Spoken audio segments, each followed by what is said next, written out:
Bonsoir à tous. Une troisième ferme touchée par la dermatose nodulaire contagieuse à Écleux dans le Jura. Ce foyer concerne cette fois un troupeau de 74 bovins qui devront être abattus.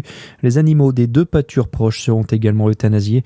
Ils s'ajoutent donc aux deux premiers foyers confirmés dans les deux autres fermes samedi 11 et lundi 13 octobre dernier.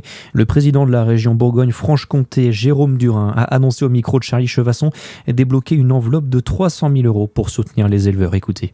Oui, on a choisi de mettre des crédits au budget 2026 pour anticiper de mauvaises nouvelles et permettre d'aider les agriculteurs qui se verraient dans l'obligation d'abattre leur cheptel pour reconstituer leur cheptel. Donc ce serait une aide de l'ordre de 300 € par tête si malheureusement l'épizootie devait prospérer. À noter que la ministre de l'Agriculture, Annie Genevard, est attendue à Écleux demain matin. Dans le même temps, l'inquiétude gagne aussi la Saône-et-Loire. 188 communes du département sont désormais placées en zone de surveillance. Concernant la dermatose nodulaire, toujours, le concours charolais de Guignon qui devait se tenir demain a dû être annulé aujourd'hui par les organisateurs. Une vingtaine de personnes devant la préfecture ce midi à Dijon. C'est la suite du mouvement de soutien au monde associatif qui a commencé jeudi dernier dans la capitale bourguignonne.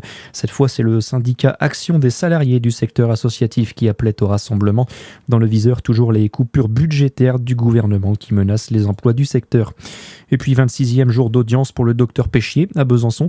L'anesthésiste est poursuivi, on le rappelle, pour l'empoisonnement de 30 patients dont 12 n'ont pas survécu entre 2008 et 2017 dans 2 établissements privés de la ville. À la barre, aujourd'hui, les proches de 2 patients, Monique Varguet et Annie Noblet, qui ont témoigné de victimes décédées à la clinique Saint-Vincent en 2010 et 2012. Le procès se poursuit jusqu'en décembre. Dans le reste de l'actualité, les discussions sur le budget 2026 devraient commencer dans 8 jours dans l'hémicycle. Objectif, trouver des compromis maintenant que le gouvernement Lecornu a échappé à la censure. La France Insoumise tient le PS pour responsable de cette non-censure.